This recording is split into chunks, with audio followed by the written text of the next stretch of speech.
setiap individu itu dalam mengelola stres itu kan berbeda-beda. Bergantung pada personal resource-nya, ya. Nah,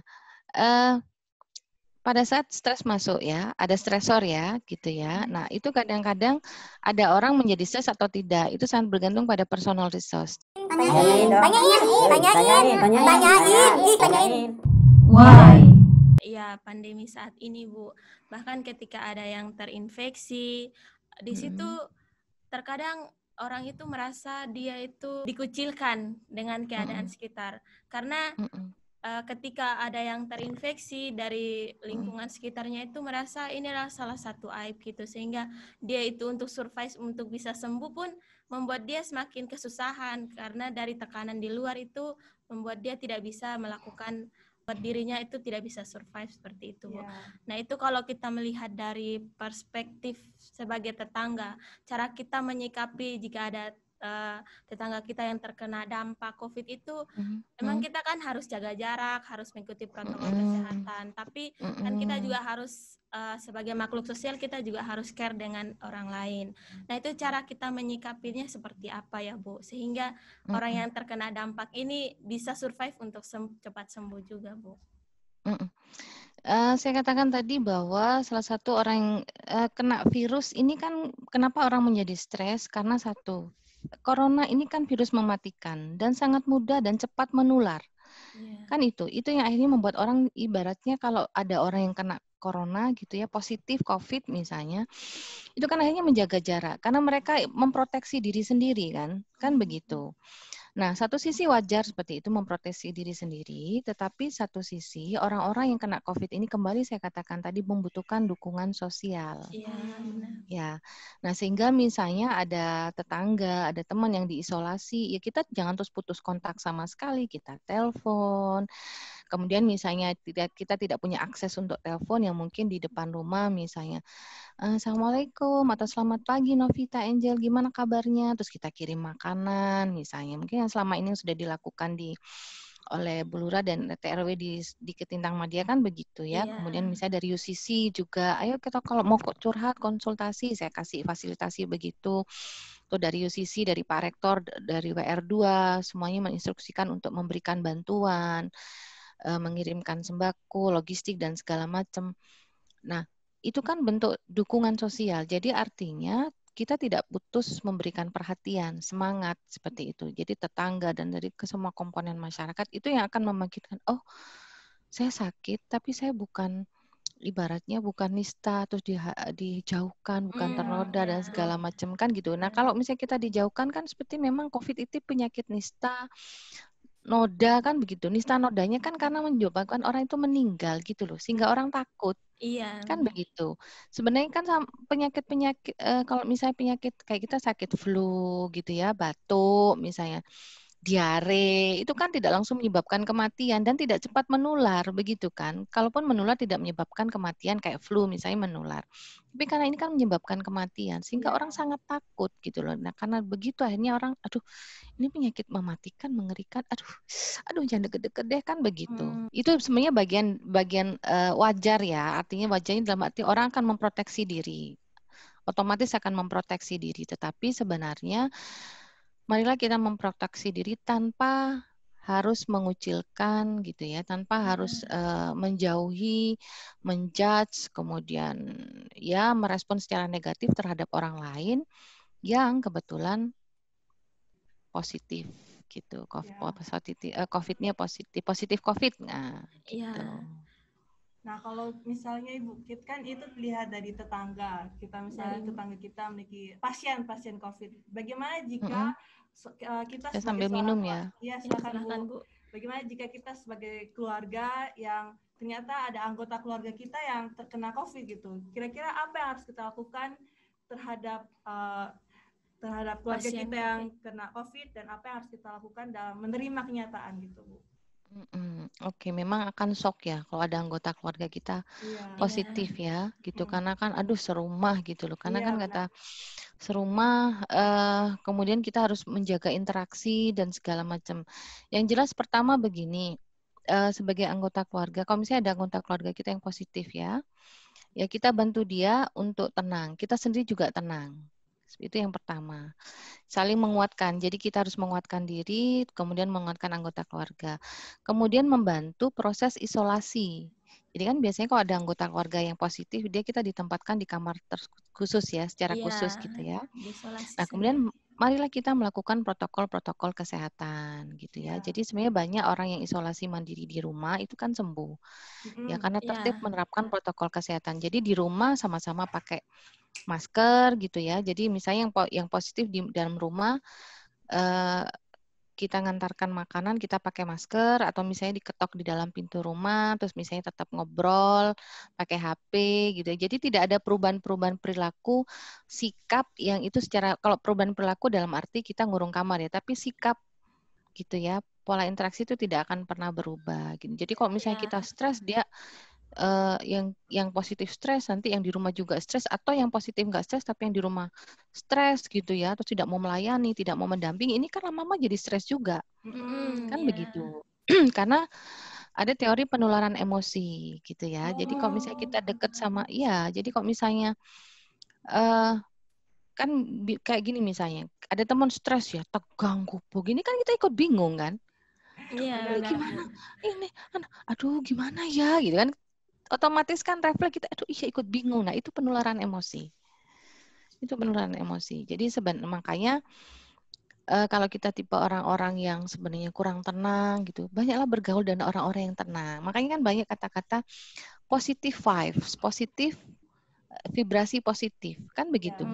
Bergaulah dengan orang-orang yang positif sehingga kita akan bervibrasi secara positif, kita akan menyerap energi dan vibrasinya secara positif. Karena itu ada teori penularan emosi. Berarti perlu ada di dalam lingkungan yang positif ketika kita berada di kalian misalnya berteman dengan orang jutek, julid misalnya, kemudian ya perilakunya mungkin banyak melanggar hal yang tidak diajarkan di agama, misalnya minum dan segala macam, mau tidak mau kan daya tahan jebol juga kan, mau tidak mau kan seperti itu juga. Nah itu yang namanya penularan emosi, penularan perilaku, ada proses imitasi, modeling, dan otomatisasi kita ikut gitu, karena kan kita merekam perilakunya itu otomatis, itu tadi modeling.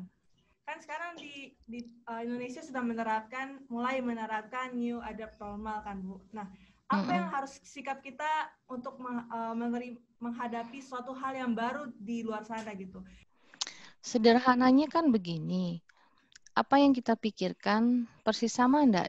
Jadi gini, apa yang saya pikirkan tentang diri saya menurut Novita atau Angel sama persis enggak? Belum tentu. Nah, jadi kan seringkali makanya prasangka itu muncul karena kita bermain sendiri dengan pikiran kita sendiri mengenai apa pendapat orang lain tentang kita. Iya. Padahal kan belum tentu orang itu berpikir seperti itu, kan begitu. Makanya muncul istilah cuek. Kalau anak muda sekarang, kan begitu.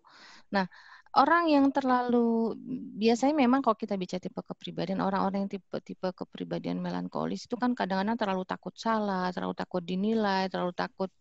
Nah, gitu. Tapi ya kalau saya sih begini, bahwa oke lah orang mungkin menilai kita, tapi itu 1-2 hari. Tapi setelah itu mereka akan tenggelam kembali kepada kehidupan mereka sendiri-sendiri. Tidak mungkin a whole life, a whole time gitu ya, akan memikirkan kita, ngurusi kita, itu kan enggak. Gitu loh. Nah, kadang-kadang kita sendiri yang bermain-main memperkaya pikiran-pikiran bad thinking dalam pikiran kita sendiri gitu ya. Nah, terkait dengan new normal, ya yang dikatakan new normal kan begini sebenarnya. Ada perubahan-perubahan atau penyesuaian sebenarnya yang dilakukan. Kalau sebelumnya keluar rumah tidak pakai masker, sekarang pakai masker. Karena penularan COVID itu kan pasti dari ini ya, misalnya dari 3 ini hidung, kemudian ini ya gitu. Jadi makanya diminta memakai masker. Sebenarnya memakai masker itu adalah upaya untuk memproteksi diri sendiri dari tertular virus COVID-19. Jadi sebenarnya kita bersikap realistis aja. Ya enggak apa-apa, dulu kan aku sakit, sekarang aku sehat. Kan begitu, realistis aja. Jadi berpikir rasional, begitu kalau dalam istilah psikologi. Nah, kalau kita memperbesar pikiran irasional, seperti tadi itu, orang ngelihat kita itu apa betul dengan pikiran, kalau kita nanti persepsinya agak rasional, aduh ngelihat kita tuh dengan Polisi. Padahal kan sebenarnya dia pas ngelihat aja, tapi pikirannya kan nggak ke sana. Kan Iya. begitu. Jadi memang harus berpikir realistis, rasional gitu loh.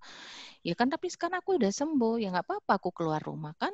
Kalau aku mau ke Indomaret kan memang aku ini kan, artinya begini, yang sembuh tidak hanya saya, orang sedunia itu sembuh yang COVID dan mereka bisa beraktivitas kembali gitu loh. Iya. Jadi kan ibaratnya gini loh, kalau kita udah sembuh ya kita tidak berpotensi menularkan kembali kan, ya sudah Iya, gitu. Dan yang sembuh kan bukan hanya kita kan begitu.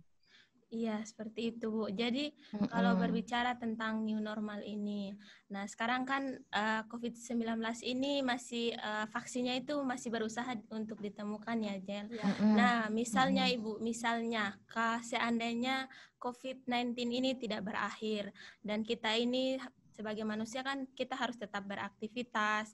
Nah, kan pemerintah maupun kesehatan sudah menyiapkan cara kita mengikuti protokol kesehatan. Nah, itu terkait kesehatan fisik. Nah, bagaimana kita menerapkan protokol kesehatan secara mental, Ibu? Jadi, kita bisa menyiapkan mental kita untuk tetap beraktivitas meskipun COVID ini belum berakhir, seperti itu, Bu. Ya, kan begini, sebenarnya new normal itu kan sebenarnya lebih kepada bagaimana kita habituasi gitu ya, penyesuaian dengan kebiasaan baru. Segala sesuatu itu akan menjadi terinternal, terpola secara otomatis dalam perilaku dan pikiran kita. Kalau kita mengulang-ulang, membiasakan diri, sehingga otomatis. Pertama memang aneh keluar selalu pakai masker, tapi karena kalau sudah setiap hari kita pakai masker, maka akhirnya itu akan menjadi habituasi. Gitu. Penyesuaiannya kan seperti itu. Jadi memang perlu pembiasaan, pengulangan. Jadi satu perilaku itu akan menjadi kepribadian kita itu akan karena kita selalu melakukan pengulangan. Ya, jadi lakukan pengulangan. Nah, protokol kesehatan secara kognitif oke. Secara kognitif artinya dalam proses kognitif kita harus menerapkan protokol kesehatan, ya sudah kita lakukan. Gitu loh, karena kita tahu tujuannya untuk proteksi diri, untuk kesehatan, jaga jarak, sedia hand sanitizer, kalau keluar rumah sering-sering cuci tangan gitu ya, terus kemudian pakai masker, ya sudah penyesuaiannya kan di situ. Karena kan yang melakukan penyesuaian tidak hanya kita saja kan, orang sedunia kan melakukan itu, makanya dikatakan penyesuaian baru atau era new normalnya kan di situ. Jadi kita normal berkegiatan, bisa keluar rumah misalnya ya, walaupun sekarang masih terbatas ya karena belum landai ya. Artinya kita tetap bisa berkegiatan kembali, tapi dengan normal baru. Normal barunya apa? Normalnya itu kita tetap berkegiatan, tetapi ada normal barunya itu apa? Jaga jarak, pakai masker, sering cuci tangan, terus kemudian kalau apa, atau berhand sanitizer. Tidak ada lagi misalnya touch yang mungkin ketemu teman jabat tangan cupika-cupiki gitu, itu tanpa pakai masker. Waduh, kalau orangnya OTG langsung zut masuk kan. Iya. Ya, normal barunya kan sebenarnya lebih pada itu sih. Berarti kita dalam menghadapi new normal ini, kita Novita juga teman-teman tanyain harus menjadi orang yang bisa beradaptasi ya, tidak melulu harus berkukung diri, harus memiliki pikiran positif karena kehidupan kita masih terus berlanjut kan ya Bu. Betul. Iya. Wah nggak kerasa nih Novita, ternyata sudah sejauh ini kita berdiskusi. Sebelum kita menutupi acara kita nih Nov, kami mau kira-kira apa nih Bu pesan untuk para penonton yang ada di rumah mengenai bagaimana sikap kita terhadap COVID-19 ini, terhadap new normal ini, untuk mempersiapkan mental kita, manajemen stres kita dalam menghadapi masalah-masalah yang akan ke depan. Pesannya itu ya, hadapilah ini, dinikmati setiap proses yang saat ini kita hadapi. Bahwa satu, kalau saya menyarankan satu, memaknai ini sebagai proses dari Tuhan. Itu ya. Jadi kan artinya kita sebagai umat beragama, kita percaya bahwa segala sesuatu yang terjadi di muka bumi dalam kehidupan itu tuh kan karena kuasa Tuhan, kuasa Allah Subhanahu wa Ta'ala. Kan begitu. So, mari kita nikmati ini dengan penuh keimanan, ketakwaan gitu ya. Kemudian disiplin mengikuti saran pemerintah, protokol kesehatan untuk proteksi diri, untuk proteksi orang-orang yang kita cintai, untuk masyarakat sosial luas gitu ya. Nah, sebenarnya satu lagi pesan Tuhan bahwa dengan kondisi pandemi ini kita diajak untuk memperbesar rasa empati, saling perhatian, saling support, saling menolong, kan begitu. Bahwa orang yang kena COVID tadi ditanyakan, mereka akan cepat sembuh justru kalau banyak dukungan sosial, imunnya akan cepat kuat, meningkatkan begitu. Ini sebenarnya pesan Tuhan bahwa karena begini, sebelum COVID orang itu kan sudah makin egois. Iya toh? Orang sudah dengan kehidupan sendiri, tolong menolong dan segala macam sudah susah gitu loh dengan kondisi yang seperti ini. Tapi mungkin karena sudah nilai-nilai itu sudah makin jauh, Tuhan mungkin wah ini kita bicara perspektif agama ya. Saya kirimkan makhluk kecil bernama corona supaya manusia itu sadar bahwa mereka harus saling mengasihi, saling support, saling membantu gitu ya. Nah, kan itu seperti itu dari perspektif agama. Tapi kalau dari sisi psikologis ya itu tadi, nikmatilah ini gitu ya, tidak perlu menjadikan ini, memaknai ini sebagai suatu ancaman. Gitu ya. Marilah kita hidup dengan, karena kan sebenarnya tanpa corona, kita tuh kan sebenarnya berpindah dari kebiasaan baru ke kebiasaan baru kan begitu. Iya. Nah, misalnya kalian terbiasa menjadi mahasiswa, nanti selesai jadi mahasiswa, kalian akan beralih pada kehidupan baru, kebiasaan baru, misalnya bekerja, kan begitu. Nanti berubah lagi menjadi kebiasaan baru menjadi ibu, kan begitu. Jadi istri, nanti seterusnya. Kan sebenarnya episodenya sama. Nah, cuman kemudian kita terpaksa dengan cepat harus menyesuaikan dengan kondisi saat ini karena ada corona, kan begitu. Tapi sebenarnya setiap saat kita kan harus menyesuaikan diri, kan begitu. Ya, jadi perlu menjadi orang yang menyesuaikan diri. Gitu. Ya, betul. Jadi orang yang fleksibel, luas, memaknai itu secara positif, gitu ya. Enjoy kayak gitu. Memang kadang-kadang stres sih, kadang-kadang bosen gitu ya. Di rumah terus, nggak bisa aktivitas gini. Tapi ya kembali, mari kita memanajemen diri kita, cari create kegiatan-kegiatan sebenarnya yang bisa cepat merilis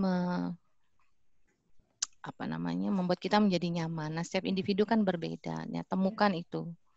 Ya. Terima kasih banyak ya Bu atas informasi yang telah diberikan, juga pesan-pesan yang membuat kita jadi lebih tahu apa yang harus kita lakukan ya Lovita. Juga teman-teman lainnya juga mungkin bisa tahu apa yang harus kita lakukan ke depannya untuk beradaptasi, menyesuaikan, bahkan terlebih untuk memiliki pikiran yang positif. Iya. Terima kasih Bu atas waktu dan kesempatannya. Kita hari ini berbincang-bincang dengan topik yang sangat menarik dan kita mendapatkan ilmu yang sangat bermanfaat pagi ini. Ini kiranya ini bukan hanya menjadi pertemuan pertama dan terakhir kita, tapi ini menjadi pertemuan pertama kita untuk pertemuan-pertemuan selanjutnya. Ya, betul. Ya, terima kasih Ibu. Sama-sama. Sukses, sehat, bahagia selalu ya. Sampai jumpa Bu. Ya, sampai jumpa pagi. Ya, terima kasih teman-teman sudah menonton video kami sampai habis. Kalau misalnya kalian punya pertanyaan yang ingin ditanyain, bisa kontak atau komen di bawah ini ya. Dan jangan lupa like, komen, dan subscribe. Subscribe itu gratis loh, nggak rugi. Oke, sampai jumpa di next video. Bye. Tanyain.